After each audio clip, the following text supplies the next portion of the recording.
Hello everyone and welcome to Abstract Class. My name is Aaron and today we'll be going over primitive types again, but in a more practical sense, as well as conditional statements, also known as if statements, and switch cases.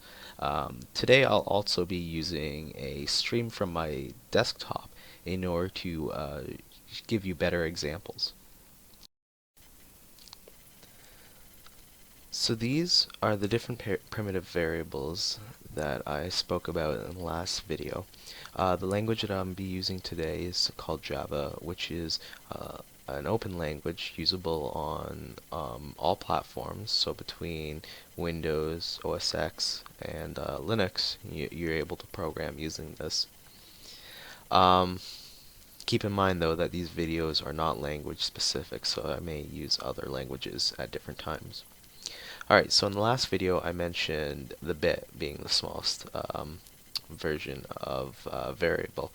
Unfortunately, most new languages, new being within the past 10 years or so, do not use the bit because of memory issues. Instead, they generally use what's known as the Boolean or bool. They do the same thing because it's between true and false, and the bit was between 1 and 0, so they're very interchangeable. The next type we have is an integer, or int, and again, this is simply numerical, a normal number, so we can do something such as -1 or 200, and it's all okay with that. And then we have something known as the double. So this allows for a decimal value or fractional value. So we can do something such as 1, 1.5, or 6, and 7. Can go and do whatever you want. Next, we have the char or character. Now, this one's a bit different, and it can change depending on what languages you use. Sometimes it's okay to encapsulate it in a double quote, and sometimes not. Most standalone languages like Java or C# don't allow you to use double quotes. So this can be a value of like A, B, Z, period, anything like that. And then our last type here is the string. Now, as I said before, string is not actually a primitive variable, but because it's used so much, most languages implement it like it is a primitive variable. So here we have a whole word, happy, and this is a bunch of characters all put into a list, that you would call it.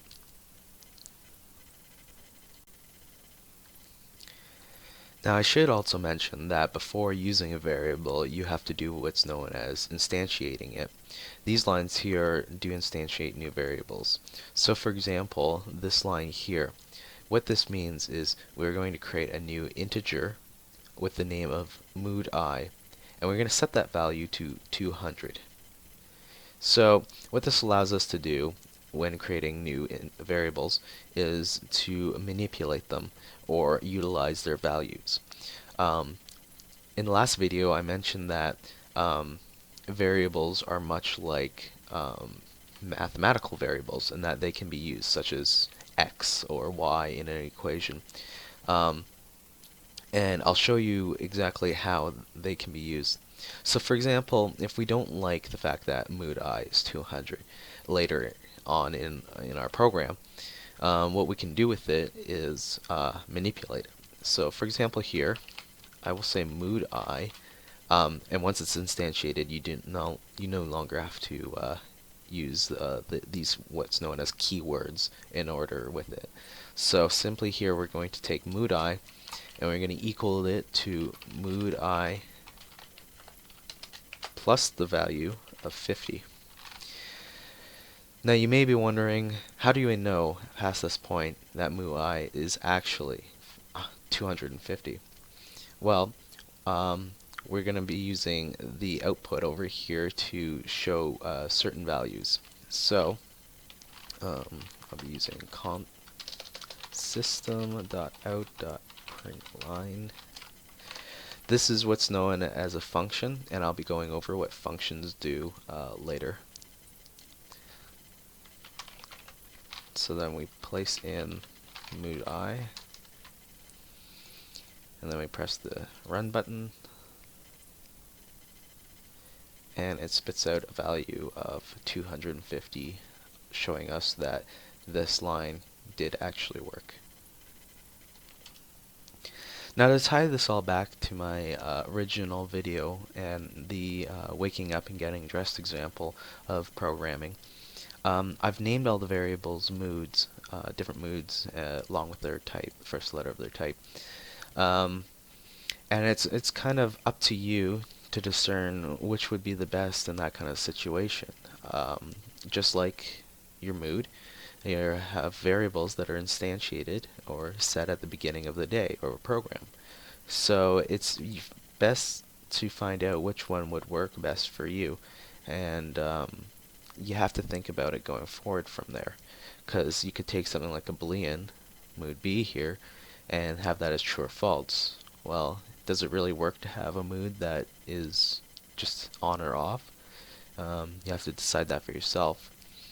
Or something that's, say, just an integer and has a number value. How can you discern what your mood is, positive or negative, with that?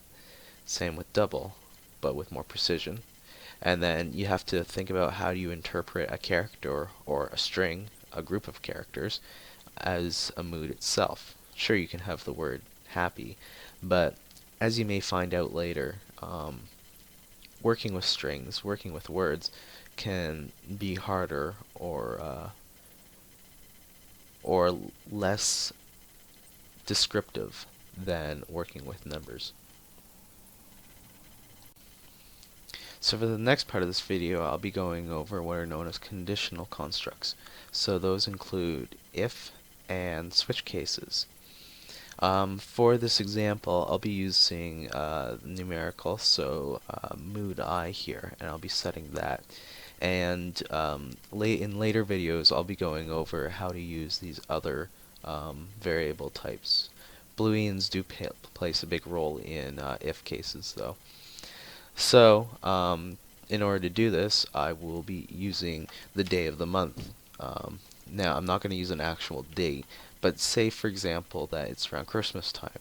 Before Christmas time, it's super busy and you get stressful, and so your mood may not be so good before you wake up. Yeah, you're looking forward towards Christmas. So the 25th is the date that you want to aim for. Anything past the 25th is pretty nice. It's easy sailing. Anything before the 25th is not good, though. So this is the general way an if statement looks. You have the keyword if here, and you have brackets. We'll have to put something in there in a moment. And then you have these curly brackets, which you actually will be placing where the real code goes into. In most programming languages, if statements do look like this. I've yet to run into any case where it does not.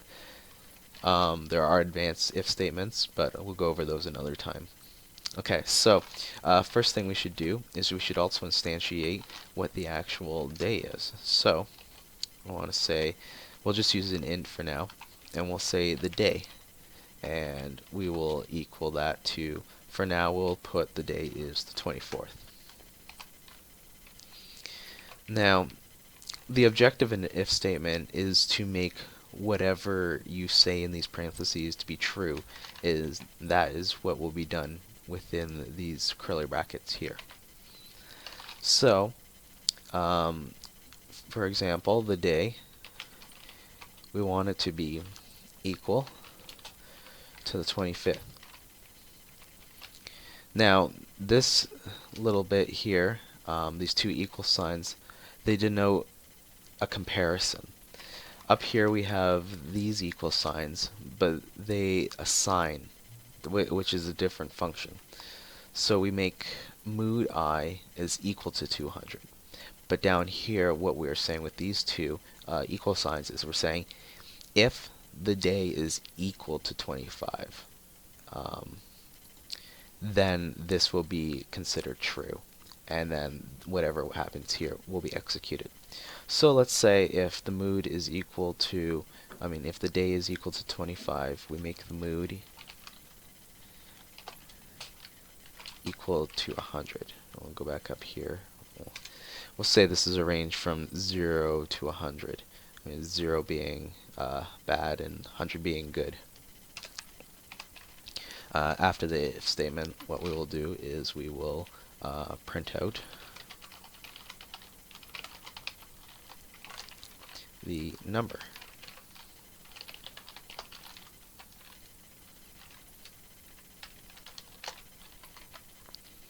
So if we were to run this, we can know here that day is equal to 24, and in our comparison we're looking for if day is equal to 25, then we will set the mood equal to 100. So the expected result would be 0 because day is not 25. And as we see here, we have 0 returned. So if we take day and actually make it 25 and run this again, we'll now see that 100 is the value. Now this is the basics of an if statement. You simply have one set of code here, and you do different functions within these curly brackets. But there's also an additional to it called an if else. So in this statement, we do this. We simply place else after the curly brackets and then have another set of curly brackets. What this instead says is if day is equal to 25, we do this. Else, so that's if it is not equal to 25, we'll perform a different statement. So say, for example, we have 0 here for mood I, and we want to make it 100 if it is Christmas, and if it is not Christmas, we'll make it to 50.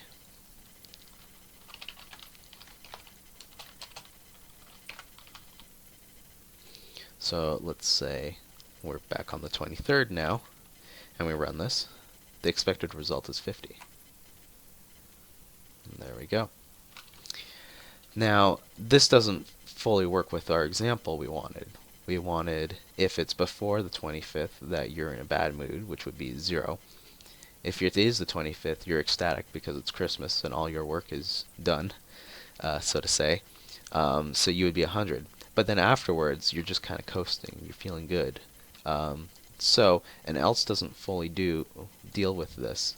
There is something also known as an else if. And simply put, we put another conditional statement here. Now, this double equal sign is an exact on, so it won't affect anything unless it is actually equal to 25. But we can do also equal or greater than and less than signs as well. So greater than or equal to 25 is a possibility. Say you don't like Christmas so much, then your mood will be set to 50. So if we keep this at 23, the expected result would be 0. 0. If we set this to 26, the expected result, since it is a day that is greater than 25, the mood would be equal to 50. 50. Now, what happens if we set this back to 25? Which one of these two will be run would be the question. We have double equal signs here, and we have a greater than or equal to. Well, this is the case where whichever comes first is the winner. So we have if statement here that is equal to 25 before the greater than or equal to 25. So the expected result would be 100. And it is. It's also good to note that there are other instances of these comparisons that do exist. So say, for example, you prefer the time that leads up to Christmas, and you very much do not like the time after Christmas. We can say also if the day is less than 25, that your mood is kind of so-so. So if we set this to 23 and then run it, we get 50. In most places, you'll sometimes see people rate this. This is not correct. This is a mathematical way of saying not equals to. What you actually want to write if you say you don't like, if it is not the 25th, is you add an exclamation mark in front of the equal sign here. So in this case, you don't like Christmas. So as long as it's not Christmas, your mood is equal to 100. Well, it's the 23rd, so the expected result would be 100. And there we go. That is the basics of if statement. And the next type of conditional statement is what's known as a switch case. So in here, we're going to follow the exact same example using the days, but instead we're going to use this type of notation. So switch, we say day,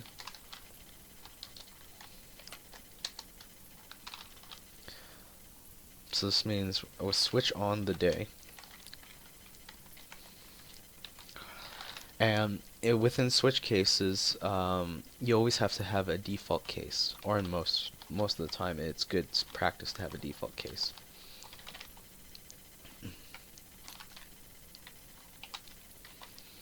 So what this notation is saying is perform switch on the variable day, and then complete these type of cases.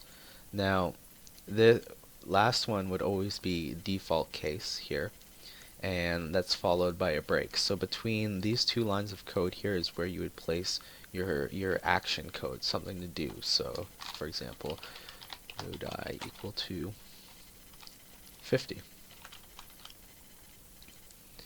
So if we were to run this, the expected result would be 50, because we've said on day, if anything happens, then we're going to make mood I equal to 50. But say we'll go back to our example of using Christmas. So we use this notation. We say if case 25. So we're saying if the day is equal to 25, then we will make mood I equal to 100. So we'll leave it as 23, and the expected result should be 50 because it is not 25, as expected. Make this 25, and it's 100. Now this is where the discrepancy between switch cases and if statements come in. I can say if case is equal to 25, I'm gonna be in a good mood. I'm gonna do that. What you can't say though is if it's before the 25th of the month, that I'm not gonna be in a good mood. The only way to technically say this is have a default here of 0. See, the problem comes from the fact of not having if and else cases like if statements did. So unfortunately, switch statements are used in very specific cases, mostly where there's only a few types of variables that are there. Because for example, you could say in the case of the 26th, mood I is going to be 75 because you're still kind of happy. But this becomes a problem of having to say, okay, a case for every single day of the month type thing, and that doesn't work. The only other option though is you can stack cases. So say your case of 75, you're still going to be feeling pretty good on the 27th as well. So in this case, both case 27 and case 26 will result in mood I being 75. 75. 75. So it's best to use your judgment to decide which between if statement and a switch case is the best to use. Hope you've liked this video and have been able to get some useful information from it. Thank you.